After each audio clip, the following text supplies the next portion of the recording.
Do you need help protecting your finances as you enter retirement? David Dickens of KC Financial Advisors has got you covered. Welcome to the Cover Your Assets KC podcast. Well, hey there, and welcome to another edition of Cover Your Assets KC. Walter Storholt here with you alongside David Dickens, President and Wealth Advisor at KC Financial Advisors, serving you throughout Kansas City with an office in Overland Park. You can find us online at coveryourassetskc.com. David, I feel like I'm having to yell to host today's show with you because we are in the midst, at my recording location at least, of a big storm right now, and it is pouring down rain. Hopefully you are drier than I am. It is a beautiful, sunny, 70-degree morning in Kansas City right now. So just for our listeners, we're recording Thursday morning. And tonight's the kickoff for NFL season. Luckily, it's not an outdoor game in the Carolinas where Walter is. Yes, very fortunate, as we'd be drenched otherwise. But it's going to be a pretty awesome game. And I mean, you know, I don't know. You're probably a Carolina fan. I shouldn't guess that. A Panthers fan. NFL-wise, I don't really have a particular. I mean, let me take that back. I'm a Chiefs fan, of course, David. I have to know my audience here. Who doesn't like Patrick Mahomes and Tyreek Hill and Travis Kelce? That is true. Yeah, a pretty and Andy Reid. You know, you guys have a lot of classy representatives of the game playing for you right now. So we like that. So we got a lot of. We have a varied listener base amongst our podcast downloaders. We got some Cowboys fans. We got some Cardinal fans. We've got a few Vikings fans and a whole bunch of Chiefers. So, you know, we're pretty excited about what 2021 might bring. Yeah, it's a great point. And I just like the games. I like the atmosphere of football in the fall, and it is back. And so that is certainly exciting. Well, we'll see how the Chiefs and everybody else do this season, but let's get to some important topics of the day, David. One of those fun shows where we get to answer some listener questions, which, by the way, if you ever want to email a question to David to be featured on the show, you can do that by emailing ddickens@kcfa.com, ddickens@kcfa.com. And we might feature it on a future show. And I've got 3 for you on today's show, David, and we'll be able to cover a couple of different topics here. The first of which comes to us from Christopher. And Christopher says, I'll be turning 70 at the beginning of next year, and I'm annoyed that I'll have to start taking money out of my IRA because I won't even need it. I'm sure you have some tips for circumventing this rule. What are they? Well, Christopher, I got some bad news for you. But first of all, let me clarify this piece. It used to be 70 and a half when your required distribution started. So the year you turned 70 and a half. But something called the Secure Act that Congress passed back in late 2019. So it started in 2020. Now your required distributions don't start until the year you turn 72. So that's an important differentiator. You get an extra year and a half to let those deferred gains rise. So just a quickie little background, Christopher. Why do you even have required distributions? Well, the IRS has been waiting to tax this money ever since you put it in a 401k or an IRA, and they're just done waiting once you turn 72. And they're going to tax every penny that comes out of this IRA, so principal that you put in and all the growth. So another question you might be wondering is, how much am I going to have to take out? Well, as a 72-year-old, you're going to have to take out 3.91% of the balance that it was on December 31st before the year you turned 72. So, for instance, Christopher, if you have a $500,000 IRA, that's going to be $19,550 you have to take out in the year you turn 72, and it's going to be taxed just like a paycheck at your highest marginal tax bracket. If you got $1 million IRA, well, that's $39,100. $1.5 million IRA, that's about $58,650. So it's not inconsequential, especially for you, Christopher, because you said you don't need the money. It is kind of a big deal. It just depends on how much other income you have. So for somebody that has a couple of Social Security checks coming into their house, them and their spouse, they've got a pension totaling maybe $85,000. Well, they're in the 12% bracket. Once their required distributions start, and let's say they've got $1 million IRA, that pushes them from the 12% bracket up to the 22% bracket. So it is kind of a big deal, and your question, Christopher, is a really good one. So your question was, how do I get out of these? And the answer is, you are pretty well trapped. You cannot get out of this. But I've got 3 ideas for you as to what you might be able to do to lessen the pain. One is you're 70, you have another 2 years. You could do some small Roth conversions over the next 2 years. There are some things you want to avoid, like a Medicare surcharge, depending on how much Roth conversions you do. But you have a couple years to do some modest Roth conversions. Christopher, it doesn't sound like you're still working, but if you happen to be still working, there are a lot of 401k plans that will allow you to kind of do a reverse rollover. You can roll over old plans into your current plan where you work. And most times, when you're 72 and still working, you do not have to take a required distribution out of your company plan. So if you can do a reverse rollover while you're still working, you might be able to defer those required distributions a little while longer. The third one, and it's used broadly by my client base, is called a qualified charitable distribution. So if you are in the habit of giving money to your church or to the university you graduated from or any other qualified institution where you get a tax deduction for that, you can gift that money from an IRA directly to that institution. If it comes to your house in your name, well, that's taxable. But if you give it directly to the institution, that is not a taxable withdrawal from your IRA. You can do that up to a maximum of $100,000 a year, and that's $100,000 for you. And if you have a spouse, $100,000 for your spouse. You can give away a lot of money and not have it be taxable income to you. The only requirements are that you have to be, in this case, over 70 and a half. So even if you don't have a required distribution, Christopher, you could do that this year if you wanted, if you're over 70 and a half. And it has to come out of an IRA, and you can't go over $100,000. That's honestly the best idea I've got for you based on what I think I know of your situation as to how you might avoid being taxed on money coming out of your IRA, that qualified charitable distribution. Man, lots of great information packed into that answer, David. Thank you for breaking that down so well for us. And Christopher, I really hope that helps you out.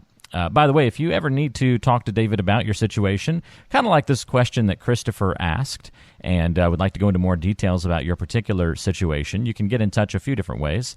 Call 913-317-1414. Easy way to get in touch there. 913-317-1414, or go online to coveryourassetskc.com and follow the different ways that you can get in touch with the team by asking a question. Check out past blogs and podcast episodes. Lots of good stuff there.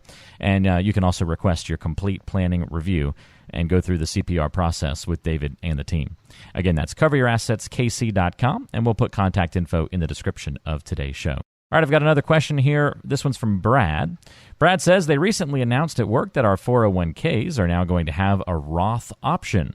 Should I put my future savings in that instead of the traditional 401k? So Brad, first of all, I'm excited that your company has decided to do that. I think it's a great option for a whole lot of working people, especially if you're listening to this in your 20s and 30s. You are very highly likely to be in a higher tax bracket later in life, and probably when you retire, if you're a good saver. So a Roth 401k can be a great option for you. How you decide whether a Roth or a traditional is based on only one thing. Will I be in a lower tax bracket when I retire than I am right now? Or will I be in a higher tax bracket? Now, that's a little complicated because we don't know what Congress is going to do over the next 10 or 20 or 30 years regarding tax rates. But frankly, if you look at where we are from the national debt standpoint, it's fairly likely that tax rates are going to go up in the future. And one thing that is for absolute certain is the Trump tax cuts are going to expire in December of 2025. So everybody's tax rates are going up in 2026 if Congress does nothing to keep them the same. And I'm betting, even though all the happy chit-chat that goes on amongst congresspersons and senators, I'll just bet that they don't do anything and those rates revert, and they're all going to point at each other saying, well, that's the guy that did it to you, not me. So, Brad, just a little bit of an extra little piece of information for you. You might know this, but you can split. Let's say that you're putting $6,000 a year into your 401k, just for round numbers. You could put $3,000 in the traditional 401k and $3,000 in the Roth 401k. Your company doesn't care. So that's a decision you get to make, and you can change that. Most plans let you change that throughout the year. The company match, if you're lucky enough to get one of those, that goes in the traditional 401k. So you have a lot of options. I'm excited for you that you have those options. Make a couple of quick calculations or get some help from somebody who can help you think through those. But it's a great alternative for a lot of people. So you want to make a conscious decision as to whether you're going to use it or not. If nothing else, just great to be in the position to have options there, Brad. And a lot of people don't even have that Roth option. So that's great that that is something that you can tap into if it ends up making sense for your situation. So great question. A few things for you to think about there. And again, if you want to get in touch with David, go to coveryourassetskc.com. Get in touch through the website or call 913-317-1414. All right, Jamie has our last question of this episode and says, I looked forward to retirement for many years, but now that I'm actually retired, I can't shake the feeling that I'm eventually going to run out of money. Is there any solution for fighting this feeling other than simply spending less or going back to work? Well, hopefully, Jamie, if you go back to work, it's because you wanted to and not because you had to. So, Jamie, I had almost this exact same conversation in my office 2 weeks ago with somebody who came in for a planning review. And I think what you're really looking for here is confidence. You either want confidence that you're going to be fine, that you're going to not outlive your money, or not quite as happy, but confidence that, you know what, I do have a problem and I should start fixing it now. So confidence, this is going to sound perhaps trite, but confidence doesn't come from hope. And right now it sounds like you're kind of hoping you're not going to run out of money, and you're kind of hoping that you're not going to have to go back to work. Confidence does come from having a real plan, a good plan. If your plan is in your head, then you're hoping. That's not a plan. So good plans are kind of hard to do by yourself because there's so many moving parts. But if you're a real good do-it-yourselfer, then you can try that. And I encourage you to do it one way or the other, either do it yourself or get some help. We've done, I think, some pretty good podcasts in the last 6 months on what goes into a good plan. So those things, Jamie, if you're going to do it yourself, you want to make sure that you have a really good idea, a fairly detailed idea of your baseline expenses. Now, well, you're in retirement. So in retirement, what's that going to look like? If Jamie happened to be 55, then he'd want to know what his expenses are now and what they would look like when he's 65, 66, 67. So baseline expenses. You want to know about extras. Maybe you want to travel for 5 or 10 years after you retire. That's an extra. You also have to build in unexpecteds. So everybody that owns a house has a roof. You have air conditioning and heating, and those things just break sometimes. And so those have to be replaced, and they're not inexpensive items.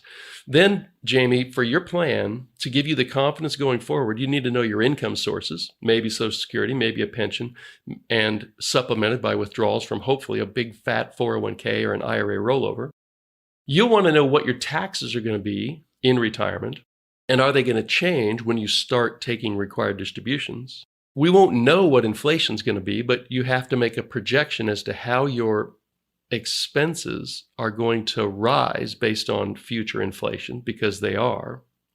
And then you're going to need to put some sort of rate of return on your investment portfolio. And I'd encourage you to not get too aggressive with that, because a lot of these models will put you an 8 or a 9% compounded annual return on your investments. I'll assure you, Jamie, that is not going to happen. So I'd encourage you to use 6% as a kind of a maximum rate of return on your investments.